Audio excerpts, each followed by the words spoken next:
help me enter into the next phase of my life. I am a peacock and everyone is here to see me flourish.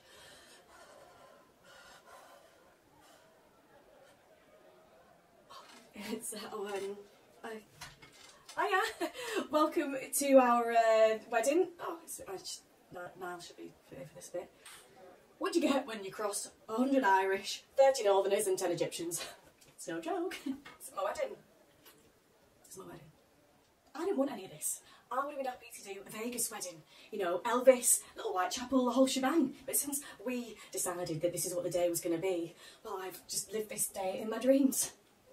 Correction, in my nightmares. It's in my nightmares. Actually, so far so good. Dad picked me up on time for once, did the taxi up real nice. I didn't plan on going to the wedding in a taxi, but, you know, my dad insisted. Habibti, I will give you half fare. What's he like? Got a new air freshener for the occasion, didn't you, Dad? Pushed the boat right out there, thanks. You are looking at me dead weird, though. Couldn't work out if you were going to cry tears of joy or just have a full-on breakdown. I might beat you to it. I felt like this the first time Dad and Niall met. Managed to keep them apart for 5 years. It's quite an achievement, isn't it? Dad wore a tie, dead cute. Niall thought that that was the day that he was going to try Arabic. Assalamu alaikum, assalamu alaikum, assalamu alaikum. I heard that for the best part of a week on repeat. And then what actually comes out of his mouth? Alakazam. It sounds like Paul Bloody Daniels. Brought me ice though. Oh, we had a good laugh. Get on like a house on fire though, don't you know? Not taking a mick out of me and now I drive like a granny on crack. Very funny. Excuse me, have you seen my dad? Have you seen... Dad! Dad, it's now! Stay there! I'm good... Now! Okay. Oh.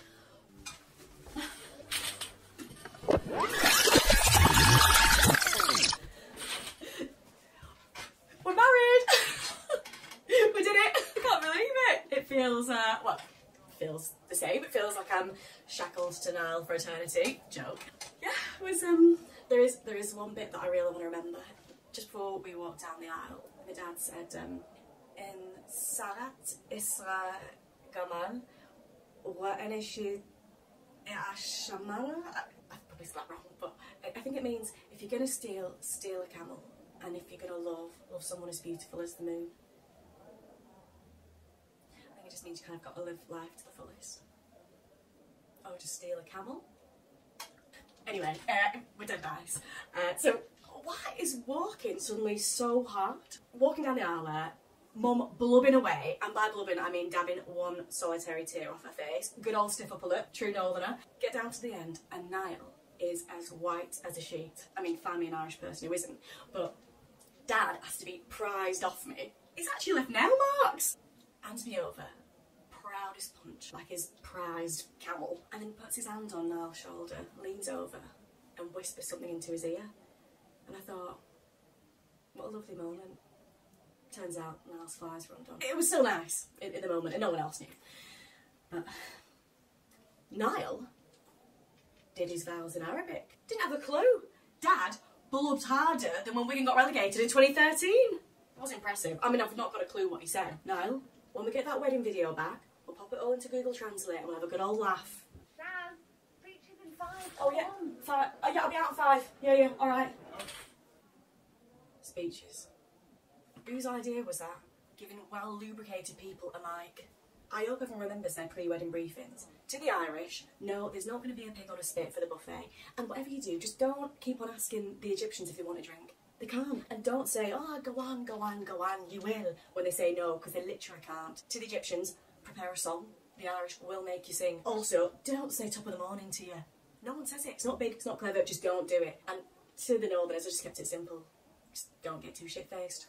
Then there's the matter of Uncle, I'm not racist, but Keith. I've put Chief Bridesmaid Ellen on Keith Patrol. And I've said to her, the only 2 people he's allowed to talk to are you, she can take it, and Great Aunt Fatima, who never has her earring in. To be fair to Keith, he is universal in his racism. Yeah, manages to offend everyone. It's quite a skill, really. And Andy. Shout, speech time, now. Yeah, alright, come in. Andy, best not mention the stag. Andy, if you're watching this, well done. You'll live to tell the tale. Peacock.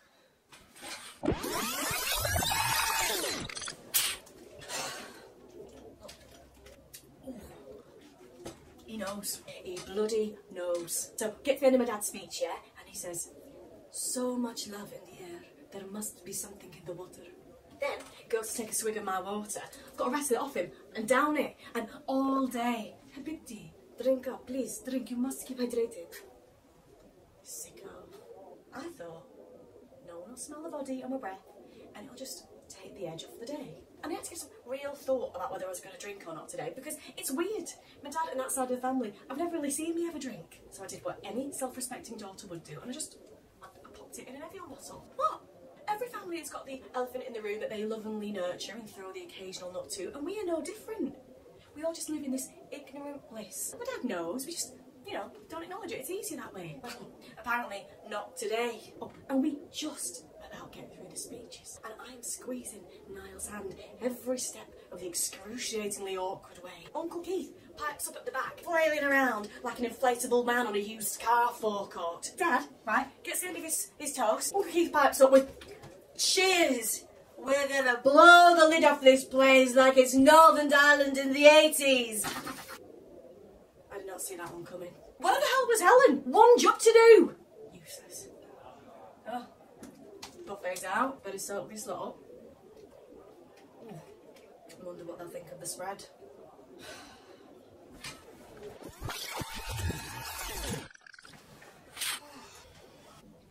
Me and Niall argued a lot over the buffet. More actually than what name we were going to take.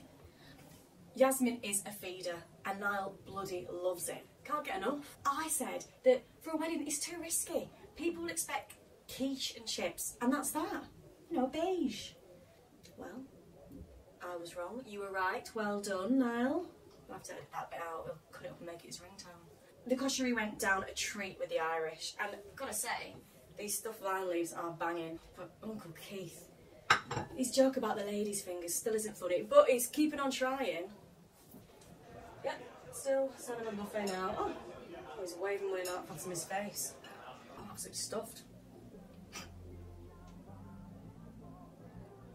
No, they would not start. They would not start without me.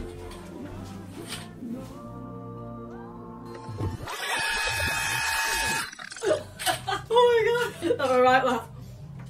Oh god. As we do the first dance, yeah, and then Dad comes over to me and he's like, hey Bitty, this is very nice, but why you choose this sausage roll song?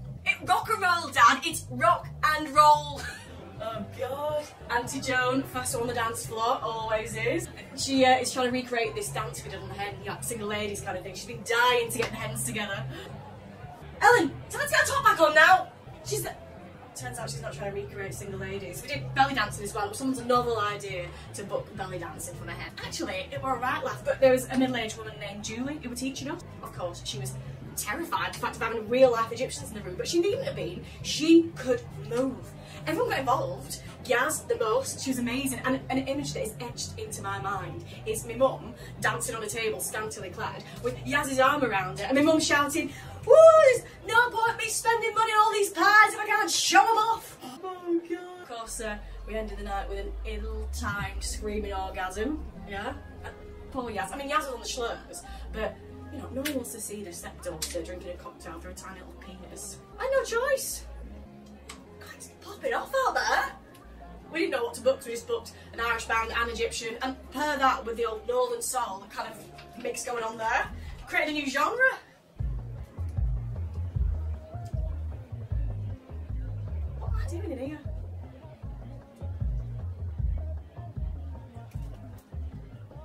If you're gonna steal a camel. And if you're gonna love someone as beautiful as the moon. Well, there's a shortage of 2 camels in Wigan, so I guess I don't have a choice, do I?